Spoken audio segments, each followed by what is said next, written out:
So a little Amazigh music for our show today. The show is What's Going On. I'm your host, Hugo Fernandez. And today, my guests are Dr. Habiba Boomlik of the Education and Language Acquisition Department of the Division of Academic Affairs, and Dr. Yahya Layuni, an associate professor of languages and cultures at Commonwealth University of Pennsylvania. We're going to be talking about the upcoming New York Forum on Amazigh film at the LaGuardia Performing Arts Center on April 18th. And you should know that we're dedicating today's show to our colleague, Aneta Rivas, who passed away this weekend. Welcome to the show. Did I get everybody's name right? Yeah. Yes, you did. Thank you. Yeah.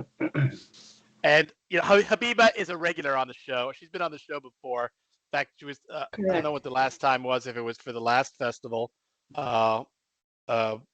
but so I wanted to give our new guest Yahya a chance to introduce himself.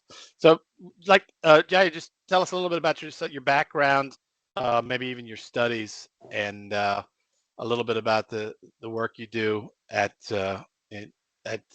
get this again. Let me get this correct here. You're the Commonwealth University of Pennsylvania. Yeah. Well, thank you for having me. Well, originally I'm from Morocco. This is where I grew up in a small Amazigh village, and I did all my studies there up till my master's. So I did my BA in English literature, and my master's degree was in gender studies.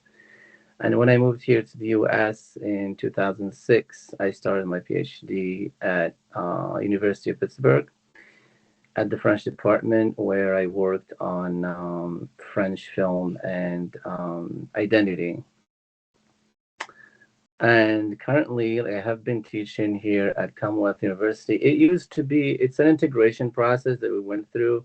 So it used to be called Bloomsburg University of Pennsylvania. But with the integration happening with two other sister universities, we became now Commonwealth University of Pennsylvania.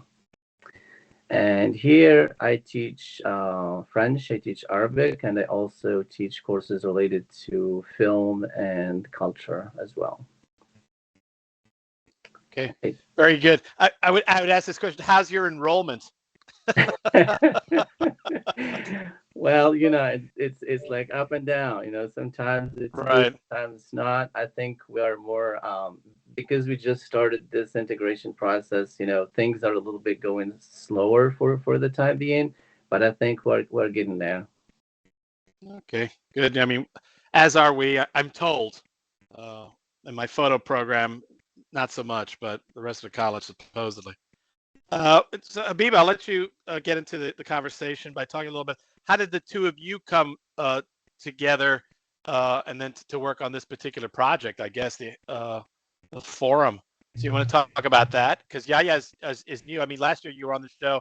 I can't remember. You were on with another guest. I'm trying to remember who it was. I should have done some research, but I'm bad at that.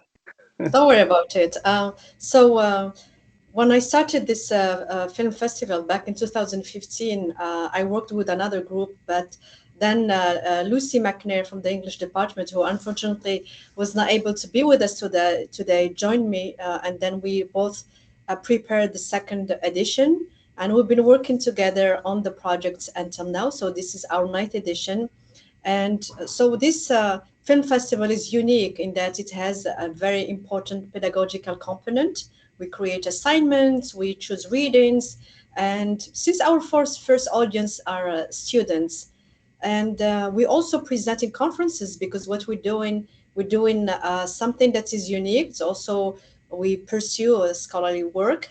And Lucy and I went to Morocco for an international conference on Moroccan cinema, and this is how we met. Lucy and we met Yahya, and that was in 2016, right? Yahya? Yeah. Hmm? Mm-hmm. And then we told Yahya about this. I'm sorry, Lucy and I presented about our burgeoning film festival and also its pedagogical and scholarly aspect. And Yahya was intrigued and interested, and he joined us. And he really helped shape and reshape the festival since he joined. So Lucy, how can I forget Lucy McNair? Though I think of Lucy McNair mixed up with things like the Lit magazine and things like that. I think of you when I think of Amazigh Film Festival. I think Habiba. It's interesting, yeah, because you talked about in your studies you had studied French film, and now, of course, so you left Morocco and you're studying in the United States, and now you're interested in the Amazigh. Did that precede meeting Dr. Boomlick, or is this something that it's kind of like an aha moment? Oh, these people are making films about Mhm. my people. Let me get in on this. Well, the stories, started before that, but with film, of course, it started with Habiba. I've been always kind of interested in the Amazigh and my identity as an Amazigh, coming from Morocco, and it started long, way even when I was like in third grade, because as Habiba knows, we don't get much history about the Amazigh people of North Africa, and I still memorize, that little short paragraph about the Amazigh people in third grade, and then they disappear from the program, and then we know nothing about them, and then there is a different history starting from then, and then I started kind of questioning why there is nothing about the history of the Amazigh people in the curriculum. And I started investigating. So, of course, going into high school and when I started going to the university, I started kind of digging a little bit deeper and learning a little bit about the history of the Amazigh people. So it was an excellent opportunity when I met Habiba and Lucy in 2016. And I was also interested, of course, in film. So it was a good kind of combination out there. So I'm glad, I joined and we are doing what we are doing right now. And if I may add Uh, something, Hugo, if you allow me, Go right ahead. because the French is actually could act as a link, because when we're talking about Amazigh people today, we're not just talking about North Africa and some parts of the sub-Saharan Africa. We're talking about a large diaspora, European and American and Canadian diaspora. So a lot of Amazigh filmmakers actually live in the diaspora and they're making films about Amazigh people, sometimes in French, or sometimes the working language is French. So it does definitely Mhm. make sense to investigate French cinema, because you have a lot of North Africans who are now producing films in France, in Belgium, and so forth. So they may be French, but they also have Amazigh component. Uh, so that's interesting. What's triggering the migration? What triggered the diaspora of the people of the Amazigh people from Morocco or North Africa in general? Has it been It, is it this is post World War II yeah. and everything that happened during that period, or has there been ongoing issues? Well, of course, for Algeria, for instance, it started way back because of the colonization, that lasted probably like more than a century. But for Morocco and Tunisia and other, of course, sub-Saharan countries, that's when, rebuilding Europe basically after the Second World War. Right. So they went there as guest workers at the beginning, and later on, I think at least for France in the 70s, they issued a policy like the regroupment, like family kind of. So they started bringing their families, and that's how, of course, most of the people who migrated then to France and Belgium were from Amazigh-speaking areas in North Africa, mostly. In Morocco, it was from the north and also from the southern part of Morocco. And then, of course, sub-Saharan Africans joined later, like in the 70s. Excuse my ignorance, but is Amazigh is it a written language as well? Yes, now it's recognized as an official language in Algeria and Morocco. Morocco recognized it in 2011 and Algeria in 2016. Yet to be recognized in Tunisia and Libya. Libya recognized it as part of its cultural heritage, but not as as a language. But in Morocco now and Algeria, it's taught. So it has its own alphabet. It's called Tifina, and that's what they are using to teach the kids at schools now. Because I just went when you started talking about the fact that their history made up one paragraph in your when you were studying in Well, school, and it makes me wonder if they have a written tradition as opposed to an oral tradition, which would make all the sense in the world yeah. if, like, let's say you're a nomadic trading people, which was my understanding of the Amazigh. But again, you have to hit me up from my ignorance. Well, they have changed that because now they've included some parts of, some historical kind of, fantasy. So the curriculum is kind of richer now with, with the Amazigh history and the culture. Habiba, why don't you kind of talk a little bit about you're mentioning it before with Lucy, but do you want to talk a little bit about the history of the? I thought it's interesting because when I was looking at the language, I think of it as a film festival, but the title is actually Forum. It's like the New York Forum on Amazigh film. So do you want to talk just a little bit about the history of festival slash forum over the last 10 years? Sure. So there are lots actually of film festivals, Amazigh film festivals dedicated to making Amazigh film production more visible. So national, regional, and even international film festivals. And as I said, ours is a little bit different because, well, first of all, our event is free and open to all. And we're targeting students first, and then our colleagues, faculty, and staff, and then the larger New York community. And we used to have artists, organize exhibitions, exhibition too, and we have students work with us as interns. So it's a collaboration more than some. It's an event that's a cultural event that is offering an opportunity for students to interact with other worlds through film, and with the themes that actually speak to anyone, because the themes are universal. And we had for each edition has a theme, and we think that a theme speaks to everyone. Like this year's theme is memory and resilience. When we started thinking about this edition last year, a long time ago, it coincided with the earthquake in Morocco, and the devastation that it has produced really made us think about resilience and how these poor people were trying to survive for months and months and months, physically, but also in terms of their memory, in terms of their heritage, in terms of their belonging to a part of Morocco that has suffered tremendously. Lots of homes are gone. The identity of those villages in many parts, to some extent, is gone, sadly. So yes, it is a forum more than a film festival per se. We use the word film festival because I think it speaks to everyone, but it's really a collective effort, a gathering. And I'm sure Yahya would have something more to say about forum instead of a festival.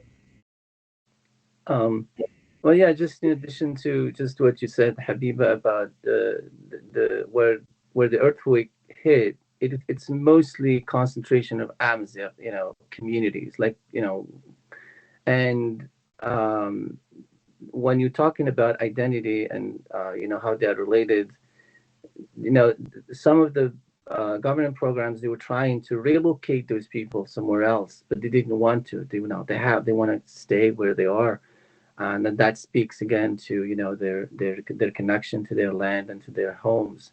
But I think one thing I would add concerning the forum, I mean, it's more, we include also a pedagogical aspect to the forum, so it's kind of again bringing scholars and students together to sort of talk about the content of the films, but also making connections with researchers, filmmakers, and also, of course, the New York community at large, as Habiba said. So I mean, you do teach at the Commonwealth University of Pennsylvania, but you're coming to New York City physically for the Yeah. festival.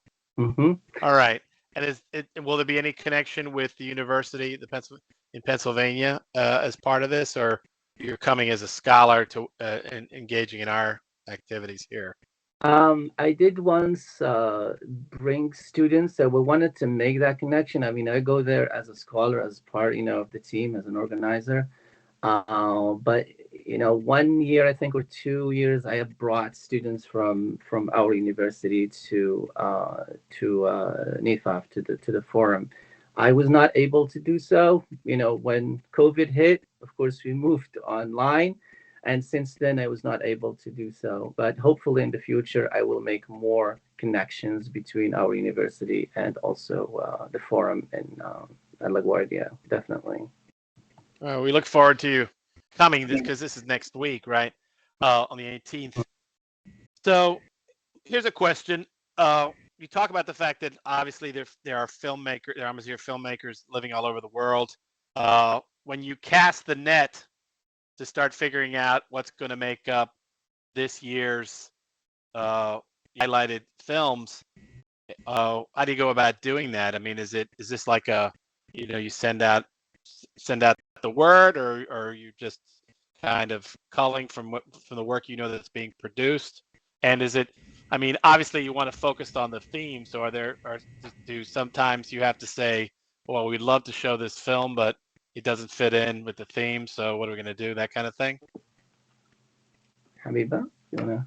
Sure, yes. So finding films is a real issue because so we're talking about transnational cinema. I mean, we're talking about filmmakers who move from country to country. We're talking about cinema that is marginalized, that is not funded.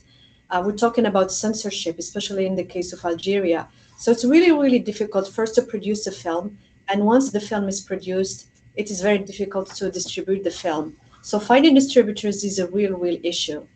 A lot of the films that are made are shown in film festivals. So it's an opportunity for these filmmakers to showcase their films in film festivals because sometimes they're not shown in their countries. So finding films is an issue often. Once a film is submitted to us through our website, we watch it and then we decide if it offers enough quality, technical quality, if it fits with the theme. And sometimes we also determine the theme based on the films that we receive. So we are approached by often young filmmakers who produce short films, and they send them to us, and we watch them, and then we decide or not to show them. So it's a group. There are four of us, part of the 95 team, who watch the film. We decide, and then we vote on the films. So finding films is really it's an endeavor. It takes a lot of time and effort, and it is sometimes sad to refuse films because they lack in some technical aspects, or they lack in subtitles, or they're very difficult to find. So there are all kind of issues which limit our offerings. Maybe you could have a festival of refugees where all the films that Yes. don't get in. Well, most of the filmmakers are amateur. I mean, they're not really professional. So we sometimes, when we get some professionally made films, but again, it's to sort of encourage these filmmakers to make films, and we are happy to sort of screen them. It's more the content, I think, than the quality sometimes that we consider when selecting films. Right. It's funny when I talk to students about the difference between amateur and professional. I say one is paid and one is not. One makes it for love, and the other, is doing it for money. I'm guessing that in this case, though, this is one of those festivals where the theme kind of chose itself, right? And Mhm. so you were looking for folks. But I'm wondering if, since of course one of the things that's happening now, when these great calamities happen around the world, is people find themselves, because they're there, because now they have these phones which can video and Mhm. upload, that some people become amateur documentary filmmakers. Is there any of that going on for this year? I don't think we got anything for what happened during the earthquake, but Right. I'm sure there are people who are working on that. So probably next year, hopefully, we will see Next year. some, documentary, or because there is a lot of footage to kind of, work on. And I think hopefully Right. next year we will have somebody, submit something about that. Definitely. But I just want to touch on this before we take a quick break. You had mentioned, Habiba, the issue of censorship in Algeria. Did you want to kind of unpack that a little bit? Well, what happens in many parts of North Africa is that after the independence, the North African countries joined the Arab League and declared Arabic as the official language, the only official language, thus erasing other languages. So it happened in the Middle East too, and there are many other languages that are spoken besides Arabic, but they are marginalized. Uh, so, um, so when you declare a language as being official, I mean, the consequences are clear in terms of cultural production, um, artistic productions, and so forth. So the censorship can come and can have many forms. For instance, if you want to produce a film, you go to a center, cinematographic center, which is a French tradition. So that French left these structures in North Africa. So you apply for funds and you have to submit a script. Well, if you submit a script for a film that is using a language that is not recognized as official, it's not going to be accepted. You're not going to get funds. I mean, we're talking about countries that are relatively poor. As a filmmaker, you don't have money. If you don't get any fundings, you're not going to make any film. So censorship can come from it could be institutional censorship, and there are also many forms of self censorship, because filmmakers know that if they use the language, they won't be able to get any funds, or because if they tackle some subjects, they won't get any fundings. Issues Things have changed in Morocco lately. So Yahya mentioned that the language is official now, and also constitutionally, some modifications were added. So Morocco is presents itself as a country that is in the crossroads, cultural crossroads, and highlights its diversity. It's a religious diversity, it's a linguistic diversity, it's a cultural diversity. Where Algeria is still in a mode that does not necessarily highlight the diversity, and that still sees the Amazigh heritage as a threat to its identity politics. Okay.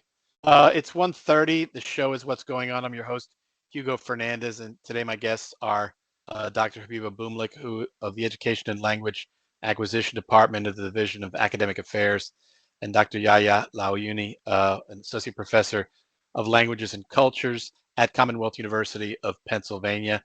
And we're talking about their upcoming New York Forum on Amazigh film at the LaGuardia Performing Arts Center on April 18th. The show today is dedicated to the memory of our late colleague, Aneta Rivas.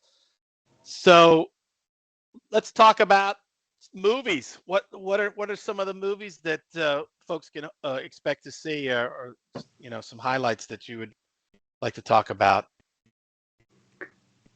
Well, this year we're glad to have one of the iconic figures, Isa Giannini, like we're featuring I think 4 of her films. She has made a lot of films about Morocco and about the Amazigh communities, and we're going to do I think 2 at LaGuardia and 2 at Columbia, in partnership that we have with them.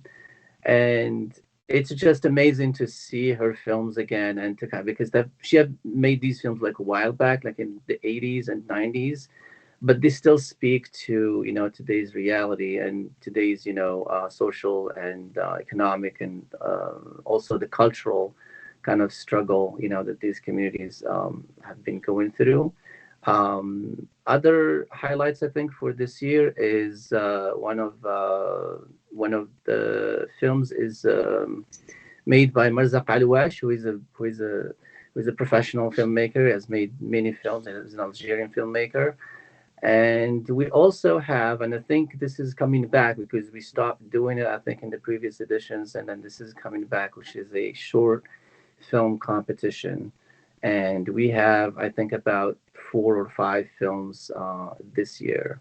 So this is it's a very interesting program, and we're glad we're kind of combining both filmmakers who are just emerging, who are making films, and also professional filmmakers, and also a combination of feature films and also documentary films.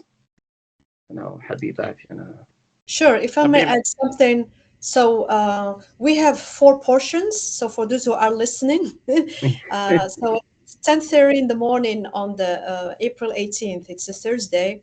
We're going to have this session fully dedicated to short films, and students will watch 3 films, and then we'll vote for, I'm sorry, 4 films, and then they will vote Yeah. for the best short film. And actually, one of them, um, Ayur or Moon, has actually awarded third prize at the 2023 Cannes Film Festival. So Wow. yes, yes, Yeah. amazing.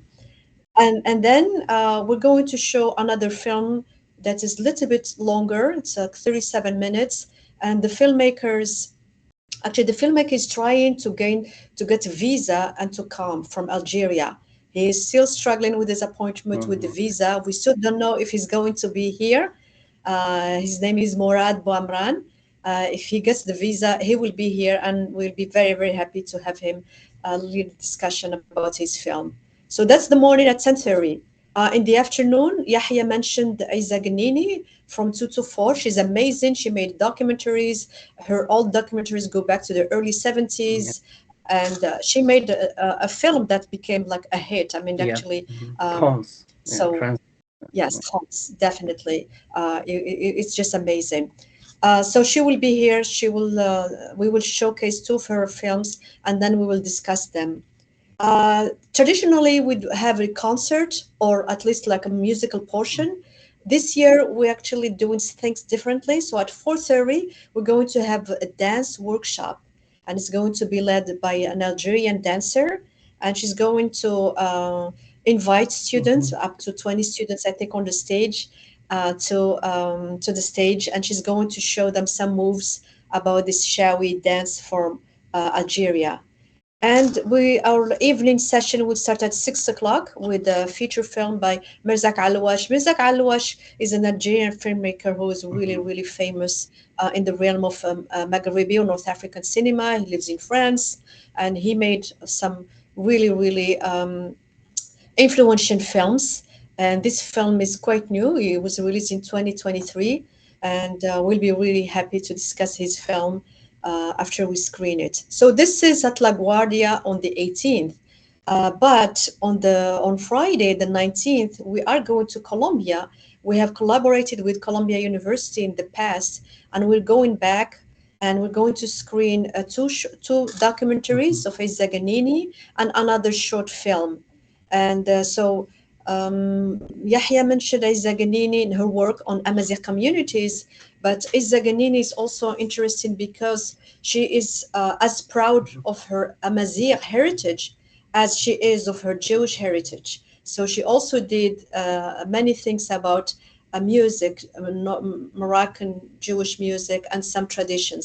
So we'll be showing one of the film that shows the relationships between the Amazigh community or Moroccan community in general and the Jewish community, and their collaborations for a ritual, a religious ritual.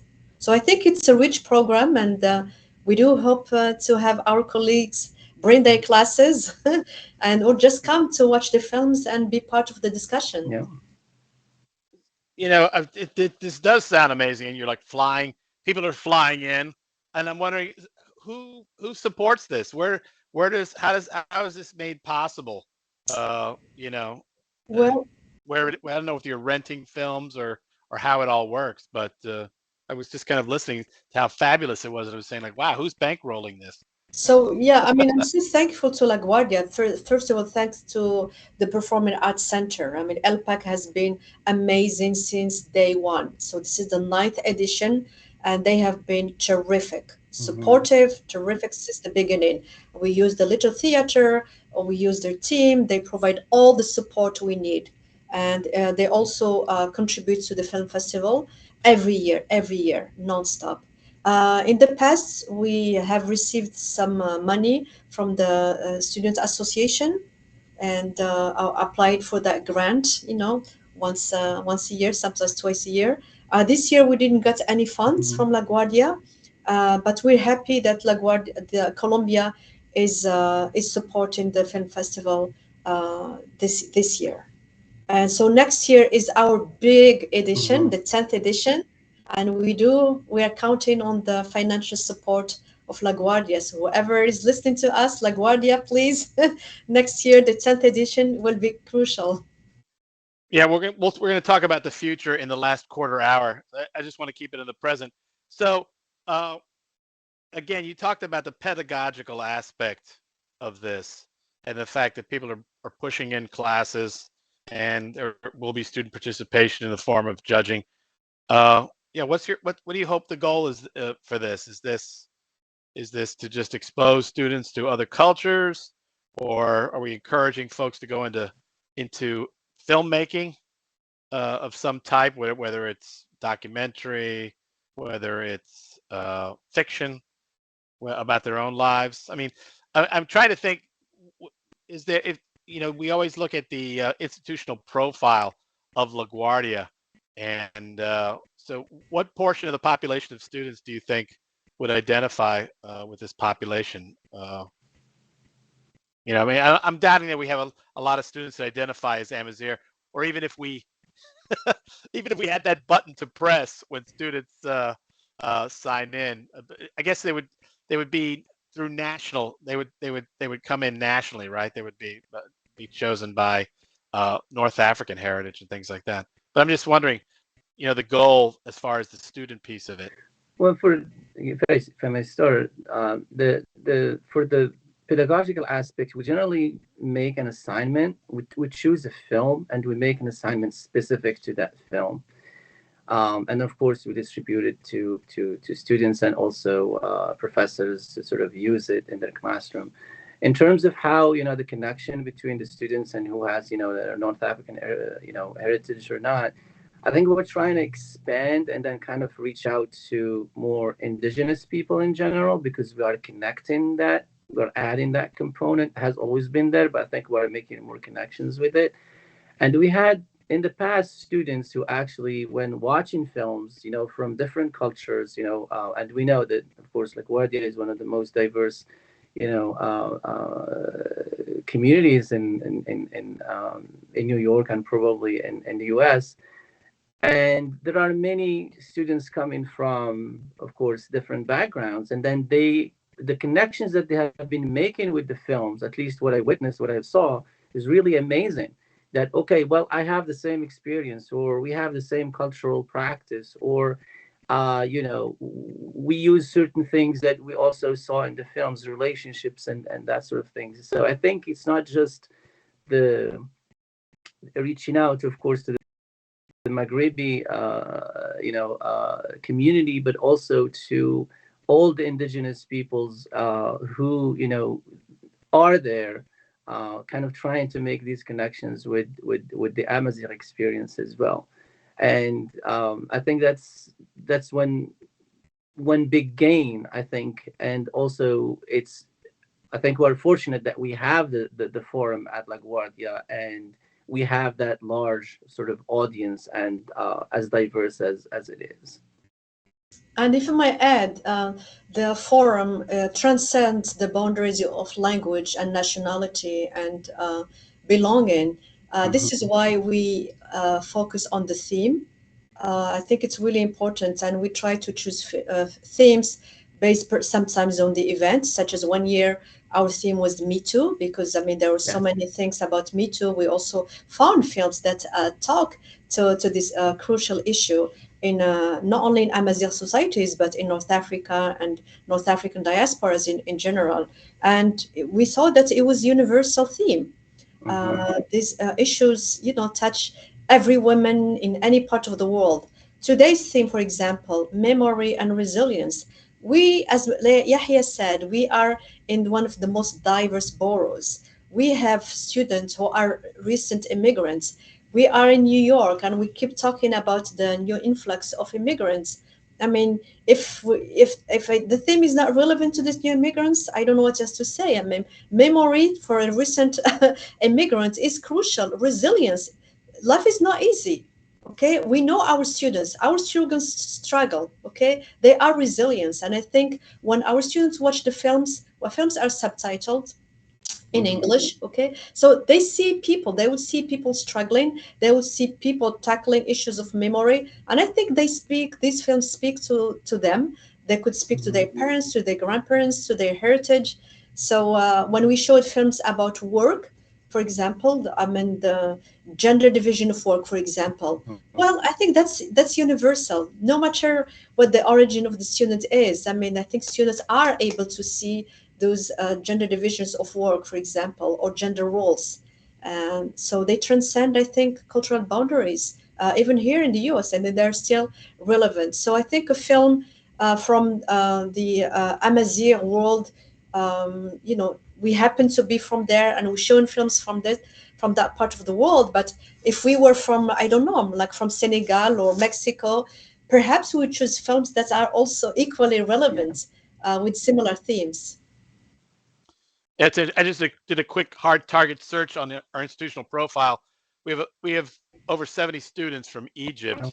After it goes to sub-Saharan, there's Ghana, and then I found also the it gets into single digits afterwards. But Morocco, there are actually 13 students who specifically identify as Moroccan students. So yeah, we are very multicultural, and usually I always say this, but every time something happens somewhere in the world, I expect to see those students in my classroom 3 years later, because that's about how long it takes for somebody to pack up, leave, immigrate, and then start to try to get become part of the the community that they found themselves in. We're in the last quarter hour, and I did say I want to talk about the future. So, but you've already touched on that a couple of times. Besides getting college association funds, which I would hope they certainly have plenty of them, and I've been to plenty of Senate meetings, budget meetings, where they talk about how they couldn't give it all away. So I know next year you should certainly be entitled to some of that. And also you talked a little bit about possible themes for next year, but what do you see as the future of the forum / festival for next year? We're going to be celebrating 10 years. So you want to talk about the future?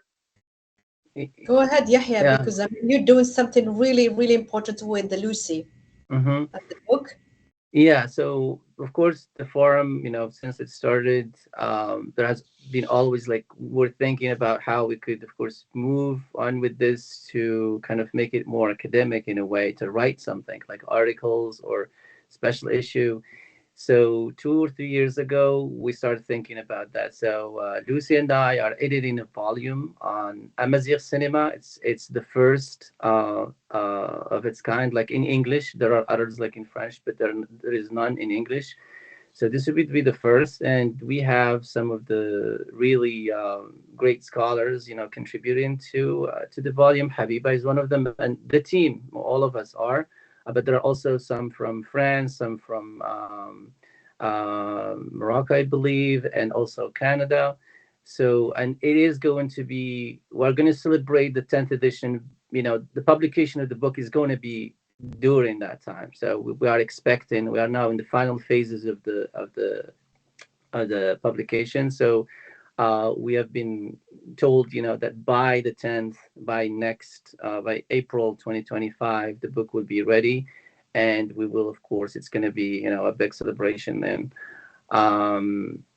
What else? I mean, that's for me, that's something that I really am looking forward to. It has been hard work, all this, the past 2 years, Lucy and I have been kind of trying to, get people to contribute, kind of thinking about the scope, what to do with it, and what to include and what to include.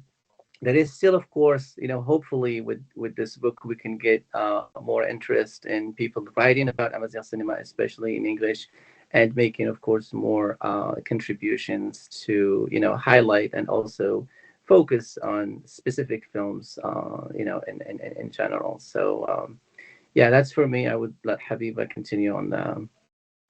So, I mean, both Yahya, Lucy, and I have presented in many international and national conferences. So we represent LaGuardia when we attend these conferences, when we present about the New York Forum of Amazigh Film, because it takes place at LaGuardia. So we are the voices of LaGuardia somehow. We mentioned the pedagogical aspect of the film festival. We think about our students, we create assignments, we try to tackle films in a way that will be relevant to our students. But we're also thinking about our colleagues. So the scholarly aspect of the film festival is really important. So this is why we're trying to produce something about what we're doing here. Yahya mentioned the book, but Yahya and I also published Hmm. articles about this film festival. We presented about other film festivals and so forth. So related to this, Lucy and I applied to a grant and we received the grant. And on June 6th, we're actually going to organize a workshop for community college professors, 15 community college professors here at LaGuardia on Amazigh cinema. And we're going to focus mostly on women, the gender issues in Amazigh cinema. So we shared the info with the college, but we will share the info again with the college. So I think this workshop is one of the outcomes of our work here at LaGuardia with the film festival. And as I said, next year it's going to be a big year, and we hope to be able to go back to the old format. We used to have 2 days dedicated to the film festival instead of just one day. And before we forget, I think we also should mention that we will have a virtual edition on May Hmm. 17th. So the films will be available on LPAC website 1 week before, and then a Zoom link for the film discussion on May 17th. So the theme is chosen for next year, and are you already looking for films for next year's? You know, No, we don't have a theme yet for next year, but we're already looking for films for next year. Yes. do you Yeah, think it'll be this, unless something catastrophic happens, it'll come from the films themselves, some sort of zeitgeist that's going on? I guess. Yeah, yeah.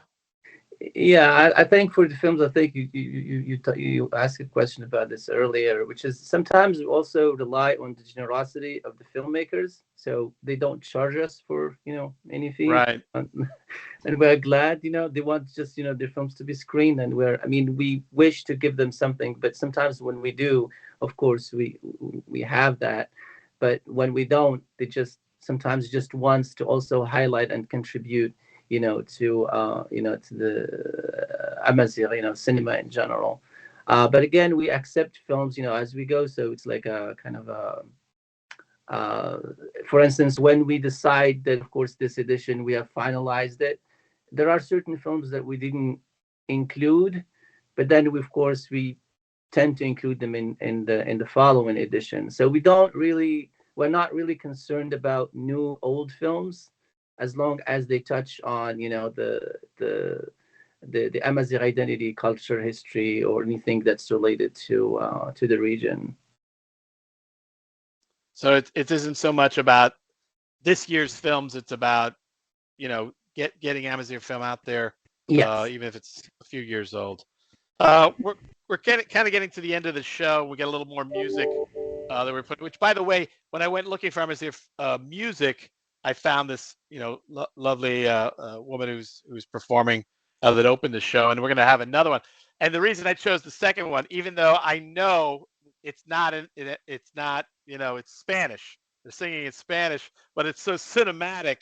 Hmm. I couldn't help myself. But since nobody said no, we went through it. But we're gonna have to save a little bit of time for the outgoing music. Uh, any last things you'd like to say, or folks you want to thank? This is an Sure. opportunity. We have about a few minutes for that. Definitely, definitely. So, first of all, I would like to thank the LPAC team and Handan, Isabel, Ryan, and Carmen for their help. Without them, we won't be able to do this. And second thing I'd like to say, it's about the films. So the what we're trying to do is to bring more visibility to Amazigh communities. So the films are about or by Amazigh filmmakers. I mean, the filmmakers do not have to be Amazigh, but it's about an Amazigh community. I mean, this is relevant to us. And also want to thank you, Hugo, for having us on the show. Well, I'm always excited to have you on. and excited to talk about this. I tell students that when I talk to students in my first year seminar, where I talk about those life decisions, and I wanted to be a filmmaker, and somehow I told myself, well, I'll never have the money to produce my own films, so I'll go into photography. Little did I know I wouldn't have enough money to make my own photographs. But so I guess I don't know if money is the best reason to make decisions every time. Yeah, yeah. And anything you would like to also share with your last few minutes here? Well, I would like to thank you for um, and Oh, we lost him. Lost your. We just lost Yaya's sound and picture. oops. We hear you. Oh, you can hear me. I can hear you. I don't know if you want to keep going without your image. It's okay. I just would like to thank you, Hugo, and the entire team, of course, who organized the show. And I just would like, for people who are listening to sort of go and, you know, try to investigate and look at what Amazigh is. And if they are able to join us on the 18th and 19th, they're welcome. And hopefully we'll see a lot of people there, because what we want is just to share what we have been denied, for a long time, and we want to share it with people who went through the same experiences or are interested in learning about the Amazigh people in general. So thank you so much. Well, thank you. And I just want to say, from everything you've talked about, this is a world-class event, and it's always so exciting when our faculty and staff can bring something like that to LaGuardia. And I know that Habib has done a lot of great work over the last 10 years with Lucy for this. So, but thank you both for being on my show. And for the audience, thanks for watching. Thanks for listening. Today's show is What's Going On. I'm with your host, Hugo Fernandez, and my guests have been Dr. Habiba Boomlik of the Education and Language Acquisition Department of the Division of Academic Affairs, and Dr. Yahya Laouni, an associate professor of languages and cultures at the Commonwealth University of Pennsylvania. And we've been talking about the New York Forum on Amazigh Film at the LaGuardia Performing Arts Center, LPAC, that will be happening April 18th. And as I've said, this show is dedicated to the memory of Aneta Rivas, our colleague who passed away just this week. So thanks for watching. Thanks for listening. And our engineer, Mr. Pope, please take us out as we came in.